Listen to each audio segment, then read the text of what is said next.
Hey, it's Annie Grace. I hope everybody is doing great. I just wanted to come and make this quick video. I actually got a question today that I thought it was totally appropriate. I just got done exercising myself and I thought that it was totally appropriate to respond to this question, make a quick video. The question is, do you really lose weight when you stop drinking? And there's no easy answer to that. Everybody is really different. I'd say enough people lose weight that it is kind of a thing that you could lose a few pounds for sure when you stop drinking. And there's a lot of different reasons for that. Number one, your body stops retaining so much water because when you're drinking, you're really depleting your hydration levels on a cellular level. It is very, very dehydrating. Alcohol itself, if you think of a beer, like a 5% beer, it's basically 95% water, but there is enough alcohol, that 5% of alcohol in the beer is so dehydrating that it overcomes and further depletes your hydration levels from drinking the 95% water. So those 12 ounces of what's basically water in beer are not going to hydrate you as opposed to that 5% of alcohol because it's a diuretic. It's making you pee. It's taking the water from your cells and things like that. So your body, as a response to that, bloats sometimes. So when you're dehydrated, you can actually bloat because your body's trying to retain water and hold on to water. And so people can lose a lot of water weight when they stop drinking because your body breathes this huge sigh of relief and you're like, oh, okay, phew, if I can let go of some of that. A lot of people actually do lose fat. I mean, alcohol is very high in caloric density. So alcohol, it's kind of a myth that alcohol has a lot of sugar. Alcohol itself doesn't have a lot of sugar, actually has no sugar, but it mimics sugar in the body because it is so high in terms of its caloric density. So what that means is I think, fat is 9 calories per, I forget the measurement, and alcohol is 8. So it's really close to fat and sugar in terms of how much energy it has per volume. So very dense calorically, very dense energetically.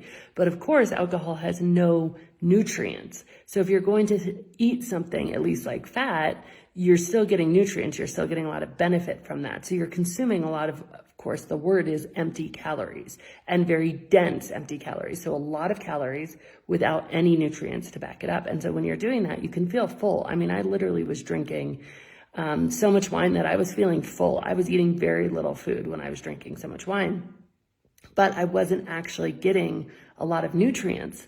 And so your body will go through a readjustment phase. And for some people, that does look like actually losing weight. But for some people, it looks like gaining weight and getting healthier. There's a thing called Drunkorexia, which is basically that you're just consuming all of your calories and alcohol, and your body is almost starving because it's not getting any nutrients outside of alcohol. So it really, really varies. There's so much that goes into it. Another thing that does happen, though, is that alcohol, it numbs your prefrontal cortex in the moment and over the long term. And your prefrontal cortex is a part of your brain that you use to make really good, solid decisions. So when you're at 3 a.m. and drinking, and I'm laughing because this was my story, and Taco Bell sounds like a great idea, you might eat way more at way different times of day than you would ever eat if you weren't drinking. So there is this lack of inhibitions and numbing of the prefrontal cortex. And a lot of people think oh, that makes you more of yourself. You really become more of yourself. That's not actually true at all. Your highest self is in your prefrontal cortex and is in those making decisions now for the future you. That is the best, most evolved version of you. And so to numb that and take that away, you just become more animalistic. And in that animalistic nature, you would just put whatever you want into your body without really thinking about it because you no longer have the ability, literally neurochemically, because alcohol has impaired it, to make those really good decisions about your health and nutrition for later. So when that stops, a lot of people do see huge results in health. And sometimes that manifests in weight, but I think even more important than weight is just how you feel. And people really feel great. Their body can be consuming calories that actually have nutrients, energy that actually has nutrients for the first time. They're making really thoughtful decisions about what to put in their body instead of drunken decisions where, again, the prefrontal cortex has been numbed and they aren't actually able to make really forethought decisions about what you're eating. And so that has a huge impact on overall health, even more so than weight.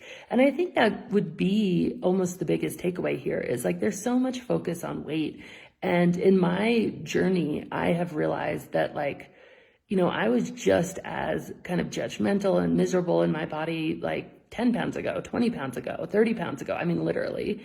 And when I realized that and I look back at my thinnest points in my life where I weighed the least and I think about what I was thinking and what I was telling myself in my head, I realized I wasn't at peace. So, very similar to how I say that in terms of drinking, I don't actually want to be sober. I want to have peace and freedom. I want alcohol to be small and irrelevant. So I've not made this a behavior-based goal, like I'm never going to drink again. That's not my goal. My goal is to have total peace in my relationship with alcohol, to feel totally free, to not ever feel controlled by it, to not ever feel like, I used to feel, which is just my entire life was revolving around when I would drink and how much I would drink and what I would say or do that I would regret later and all of these sorts of things. And so when I changed that focus from like this behavior, when I was focusing on my behavior, which was to drink less, I was actually making myself really miserable. And ironically, I was starting to drink more. Same with my weight. When I was focusing on my weight, which was to weigh less and therefore to eat less and therefore to exercise more,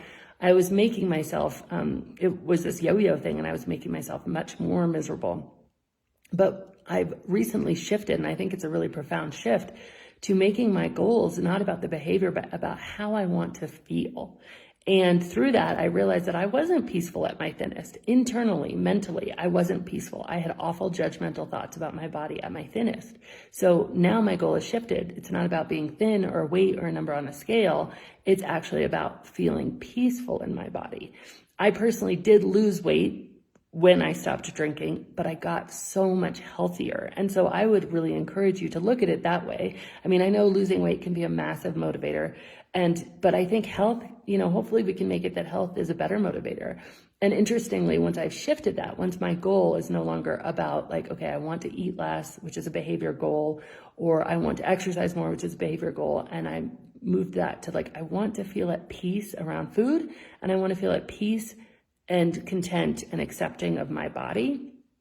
That has changed everything for me, because now, guess what? I enjoy food and I enjoy exercise. And I'm not saying I have all the answers or I have it all figured out, but sometimes I just wanted to do like a side note to this question, that sometimes the, maybe the goal is driving anxiety. And so sometimes I would look at the goal, like, how does it make you feel? Because even again, at my thinnest, not only did I feel nasty stuff about me, I also felt, one donut away from, binging or like having a really, have the scale increase, stuff like that. So I didn't feel peaceful, but I also felt super judgmental, not only of myself, but of other people in my life. So it wasn't a very peaceful place. So anyway, that was super tangential. The question is, does alcohol help you lose weight, or giving up alcohol? Does it help you lose weight? And I would say in most cases, for most people, there is some weight loss, but much more importantly, there is a huge amount of health gained and peace gained, because you are no longer beating yourself up for food decisions that you may or not even remember that you made in a drunken stupor. You are coming to a place where you are really making good, thoughtful food decisions with all of your brain and the most human, most evolved part of your brain, which is your prefrontal cortex, which again gets completely impaired during a drinking bout. So hopefully that helps. There's a lot more information about this and how alcohol actually does crazy things in your body, like when your body's processing alcohol, it inhibits your body's ability to digest food because it's so focused on purging alcohol from the system. And that, of course, results in you feeling hungry, even though you've just eaten, because the food in your stomach is not being accessed by all the parts of your body that needs it. So overeating can be a really big thing because of that physiological aspect when you're drinking. And so there's a lot more information to know about this, but I think in general, it does help most people lose weight, but maybe, shifting from it being a weight-based goal to being a peace in your body, peace around food, and a health-based goal, I think, for me at least, has served me really well.